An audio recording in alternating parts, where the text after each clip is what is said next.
Good day to all. I'm Staff Sergeant Dennis Arvin M. Romero, Infantry, Philippine Army. The current operation NCO of 72 IB. Ang ikikwento ko po ngayon na sir is yung armed engagement na medyo tumatak po sa akin is yung dito po sa may bandang Malabog District po, sir. Sige, Tokayo, ikwento mo nga muna yung unit mo. Muna. Bago mo ikwento yung encounter. Ano ba yung unit mo noon? Yes, sir. Yung unit ko po noon, sir, is ang 103rd Division Reconnaissance Company, which is one of the striking forces po ng 10 Division po, sir. That time, sir, ang rank ko po noon, sir, is PFC and designated as automatic rifleman. So, ang area of operation namin during that time, sir, is very mountainous. So, yung terrain, sir, is very limited yung mobility na pwede natin gawin, sir, kasi nga sa mountainous terrain and thick vegetation po, sir.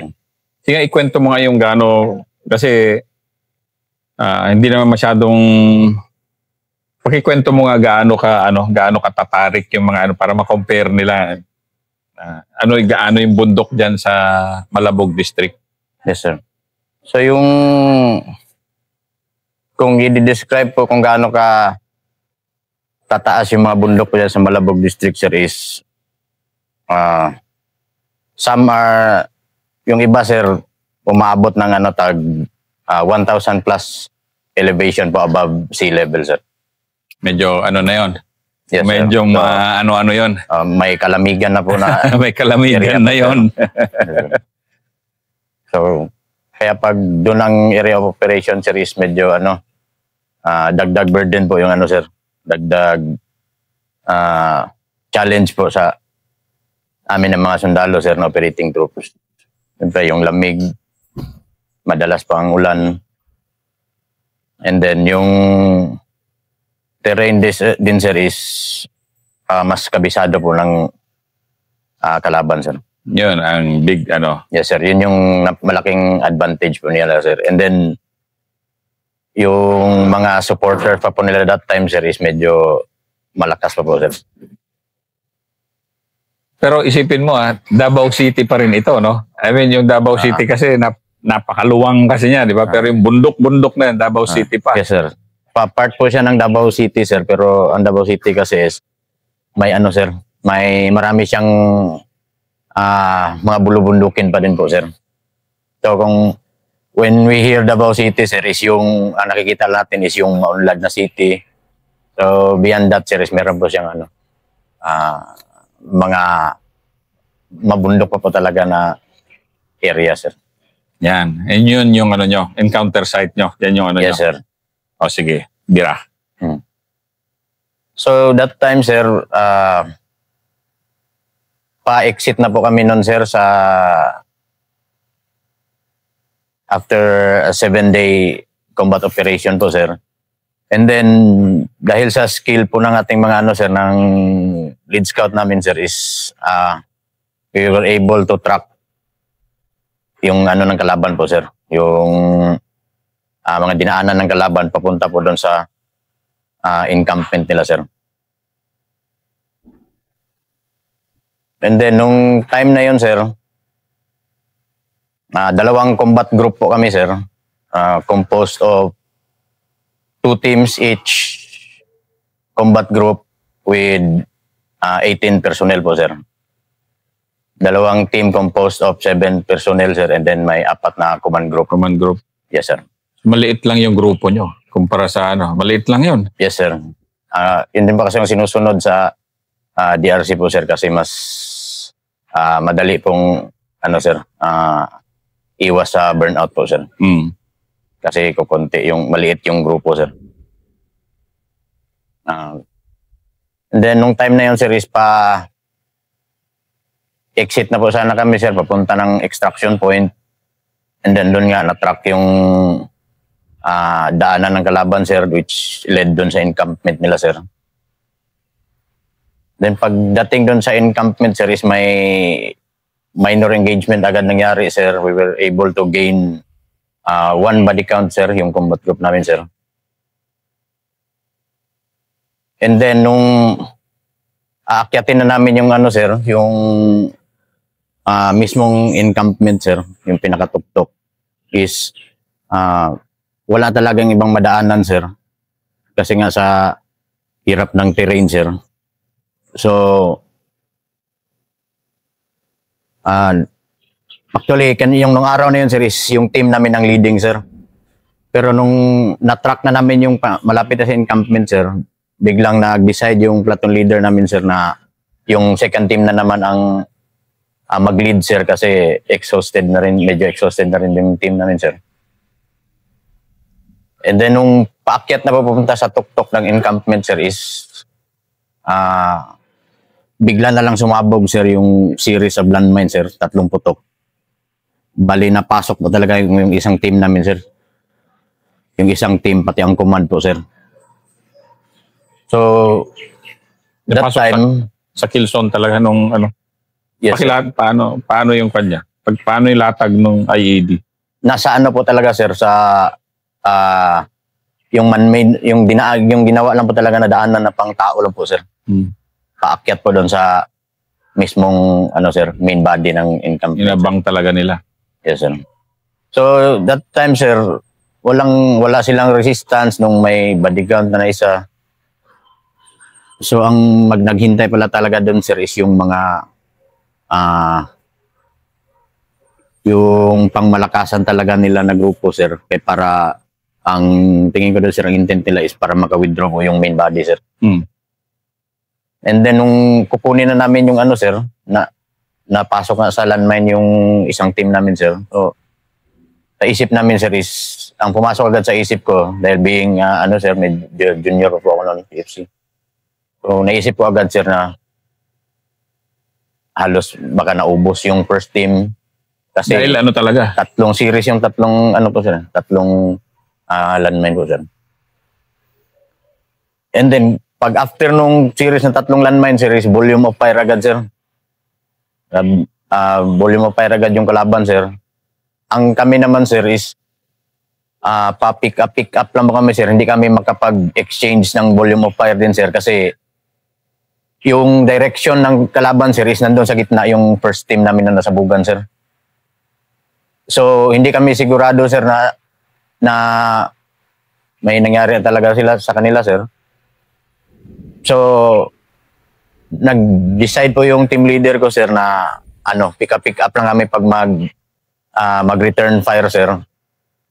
Kay nasa line of fire po yung ano namin, sir, yung first team. Although, yes, sir, although hindi namin sila makita, sir, kaya yung iba is nakahanap ng cover. Yung iba nga, sir, is concealment na lang talaga, sir, kaysa very limited yung ano, sir. Pero kita nyo, buhay sila o ano? Negative, sir. Kasi yung slope siya, sir. Concave yung ano, sir. Concave yung... Tapos andito na kami sa creek, sir. Kaya before kami napunta doon sa creek, sir, nakapatong na yung lead scout namin, team leader. Tapos ako ang sunod, sir. Automatic rifleman. So, nung pagputok ng 3 landmine, sir, is nakakaber pa kami sa mga hindi na masyadong malaking puno, sir. And then, pag volume of fire na, sir, nag-command yung team leader namin, sir, na balik kami doon sa may creek, sir, kay exposed kami masyado. Ngayon, sir, nung pagbalik na namin yung lead scout guide, tsaka yung ako po, sir, doon na nakita ko yung vegetation nung pinestuhan namin, sir, is yung volume of fire, sir, doon. So, yun yung one time na pinagpasalamat ko rin sa analysis nung team leader ko sa ano, sir, sa situation. So, ayun, sir. So, malapit lang kasi, sir, ang distance lang, sir, is mga 25 meters, 25 to 30 meters galing sa amin, sir. So, how much more dun sa first team namin, first sir? Team nyo. Pero hindi rin sila directly masilip, sir, kasi nga yung Ganun hugis ng terrain, sir. Pero Yes, sir. walang pumuputok sa kanila.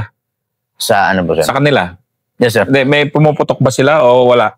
Yung first team, sir, is naghihintay na lang na may bumaba din, sir. Kasi hindi nila makita yung kalaban, sir. Hindi nakaganon. Yes, sir. Medyo matarik ba na ano niya? Yung Yes, sir. pagkakawa niya medyo ano? Opo, sir.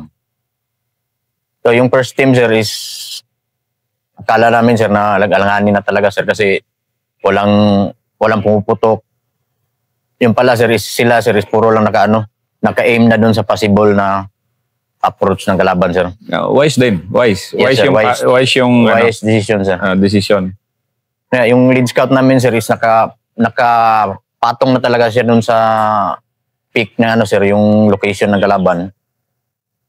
Pero siya lang yung na-expose yun, sir. Kaya nasangit pa nasabit pa yung niya, sir. Nasabit yung combat pack niya, sir.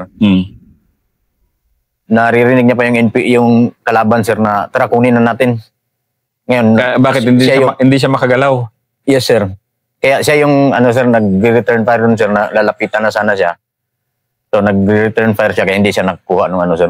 Hindi siya nalapitan talaga nung dalawa yung pagka-describe niya, sir. Dalawang kalaban talaga yung gustong Grabe rin, sir.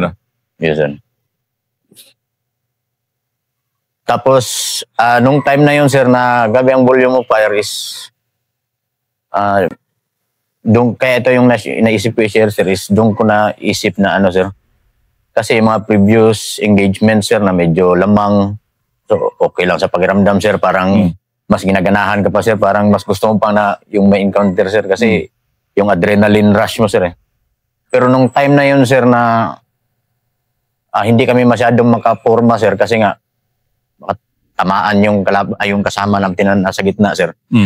So, maririnig mo yung volume of fire ng kalaban tsaka yung mga tama ng bala sa ground tsaka sa vegetation, sir, is medyo napaisip ako nun, sir, na parang last na to.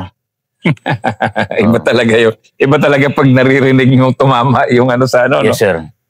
Malapitan na sir ba? Kaya doon ko na sir, na hindi pala basta-basta yung yung mga armed engagements lang.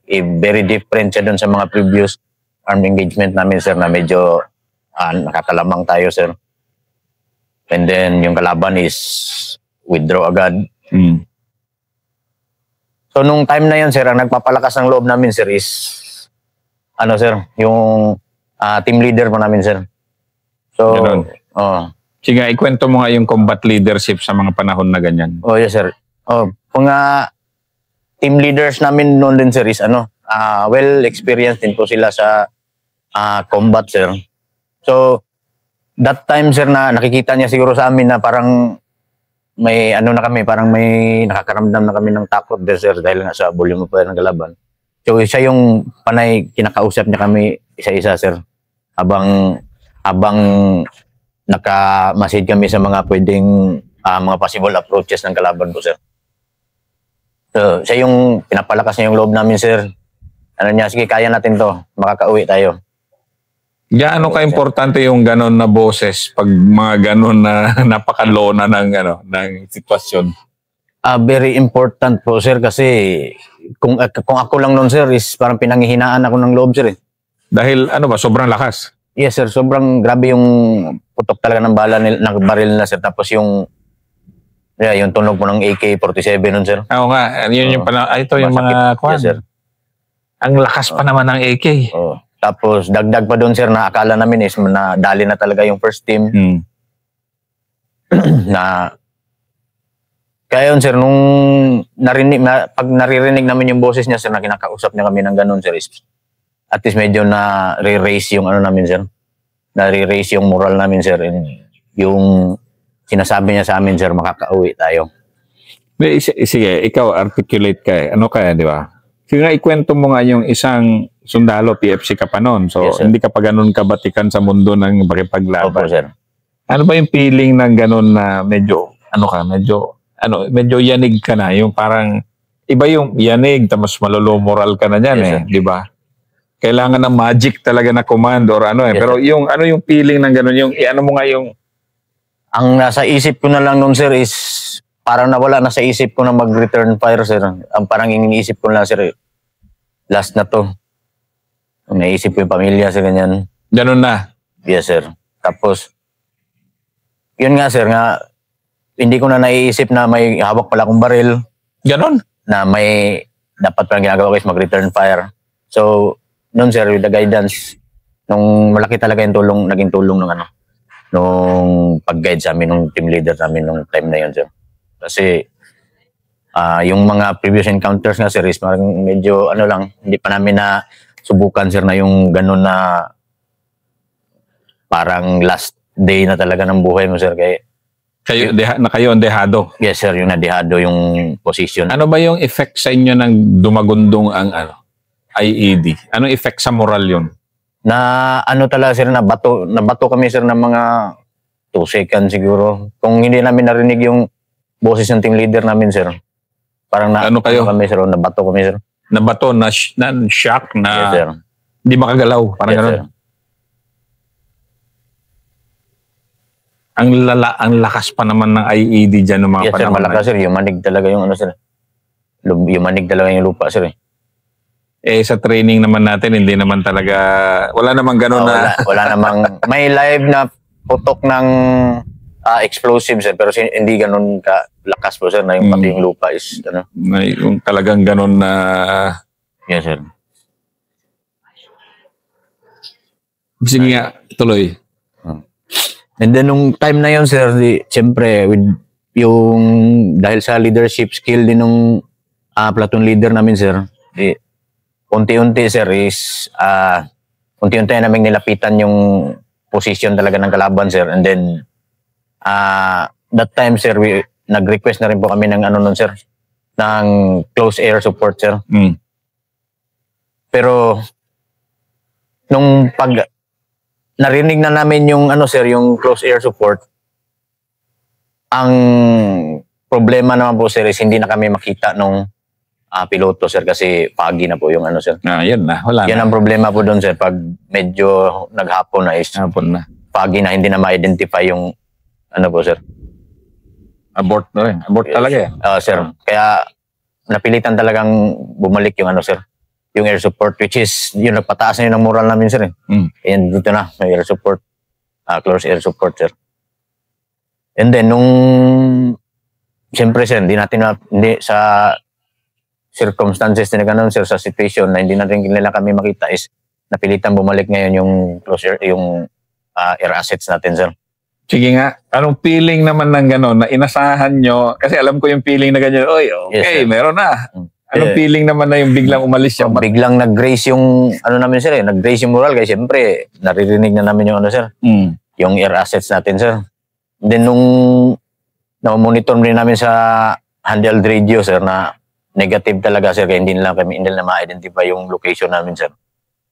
So, nung unti-unti nang humihina na naman yung tunog ng air asset, sir, is parang bumalik na naman yung naunang pakiramdam namin, sir, na ito na naman, parang bata, sir, ba, na iniwan ka ng nanay, sir, ba? Pero, yun nga, sir, with yung team leader namin, sir, is firm yung niya pa rin, sir, na kaya natin kahit walang So, yun yung magic ng leadership, Yes, sir. And then nun, sir, unti-unti na namin nilalapitan, kaya na-identify na namin yung position din nung first team namin, sir, na nagtalsikan, sir, kaya pagsabog nung, sir, 3 landmine. Then, nung na-identify na namin, sir, nag-reorganize sa guidance po ng platoon leader namin, sir, at ng 2 team leader. So, nagkapag-reorganize po kami, sir. And then, unti-unti naming nilapitan yung location talaga nung mga pumuputok. It is yung location talaga ng main body, sir. Pero na sila, nagdahan-dahang mag-extricate din yung kalaban. Yes, sir. Kaya nung nakapag-reorganize na kami, sir, is nakaposition din kami mag-return fire na, sir. So, medyo alanganin na din sila, sir. So, ano nangyari sa first team nyo? Ewan ko lang kung right term bang miraculously, sir, pero walang ni isang casualty sa sir, sa first team. Oh? Yes, sir. Merong isa lang, sir, na wounded, sir. Yung dito sa tuhod lang, sir, bumaon po yung ano, sir, yung coating ng yung ano, sir, outer body ng anti-personnel mine, sir, which is yung PVC pipe po, sir. Pero grabe I mean, ibig sabihin, remote detonation. Yes, sir. Remote detonated po yun, ano, sir. Sige nga, ikwento mo nga.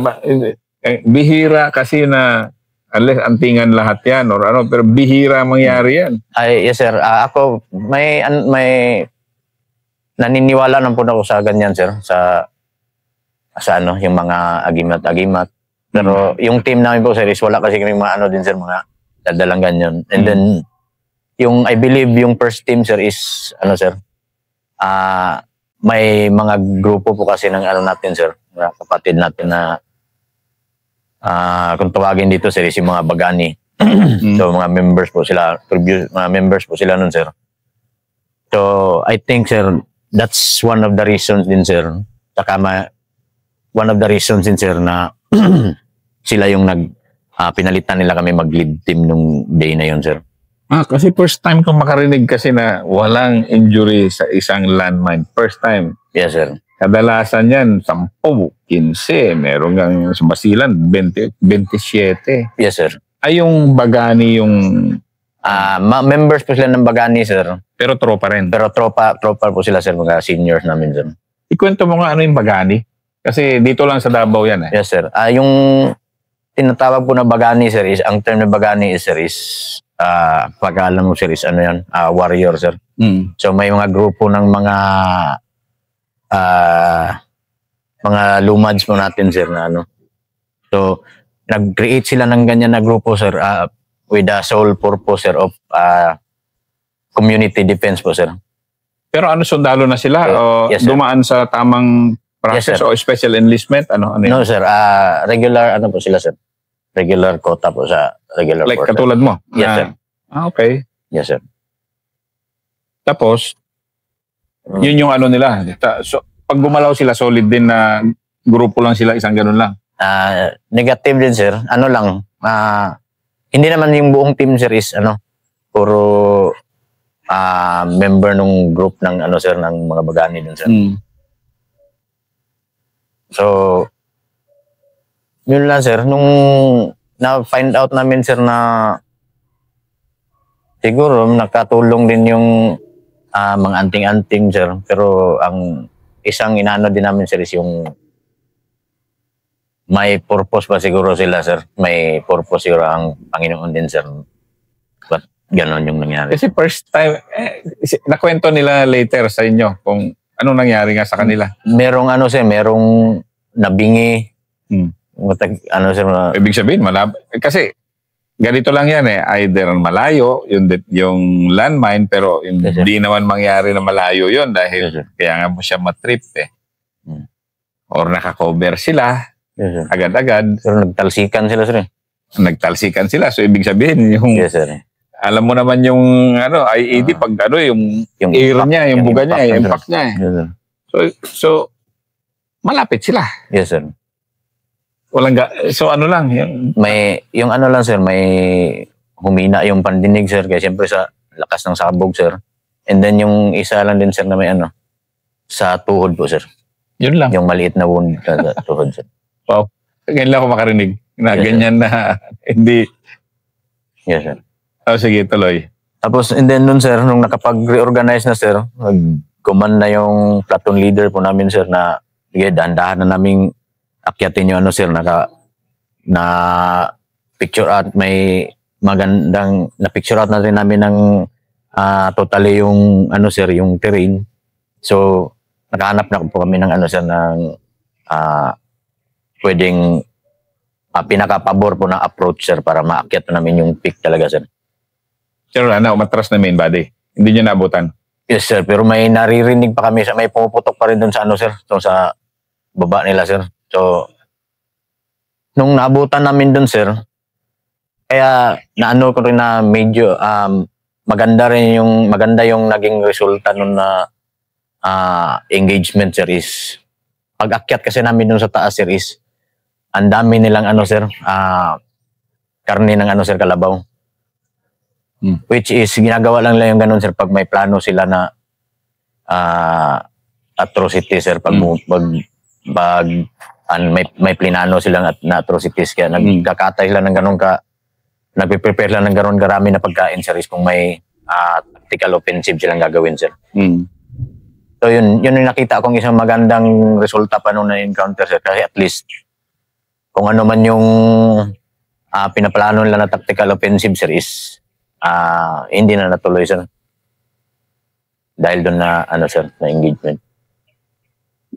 So, and then doon na sir, nung totally na-occupy na namin, na-seize na namin yung position talaga ng main body sir.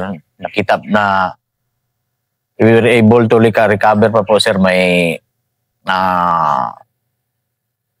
landmines na ando naman po sa opposite na direction sir, na may daanan din sir. Talagang meron ding inaabangan. Yes sir. May landmine sir, and then puno ng ano sa gilid sir, puno ng punjay stick sir. Gano'n wala. Sige, ikwento mo nga yung punjay sticks. Ano lang sir, hanggang dito tuhod sir. Nilagay sa mga damo sir sa gilid. Sa palibot po na ano. Yan, sa mga bata, ayan, ganyan. Punjay stick, galing yan sa mga kawayan na ganyan na yes sir. Papatalimin, tapos pag-drop mo, tusok ka. Yes sir. Ang masakit doon kung mata mo yung matusok di ba? Yes sir. And then nung na nga sir, nung occupy na namin sir, and then medyo nag-set up na kami ng defensive position sir. And then nung kinaumagahan na nun sir, nung papunta na kami nag-pursuit, nag-conduct pa po kami ng pursuit operation sir, pero sa analysis namin sir is medyo nakalayo na yung sinusundan namin sir. And then doon na sir, nung medyo lunchtime na yun sir, lunchtime na nang tumawag kami sa higher headquarters sir, bali humingi kami ng sir, kung anong instruction sa amin sir, kung anong advice sa mission sir. Doon na kami nagkaroon ng time na sir, na magkwentuhan ng team leader. Doon niya sinabi sa amin sir na natakot din ako nung time na yun. Dahil, anong kwento na? Kasi palaging yan, pagtapos na, dyan ka mayanig din. Okay, sa experiences niya rin din sir is, alanganin na talaga yung position namin nun sir. Very advantage talaga yung kalaban that time sir.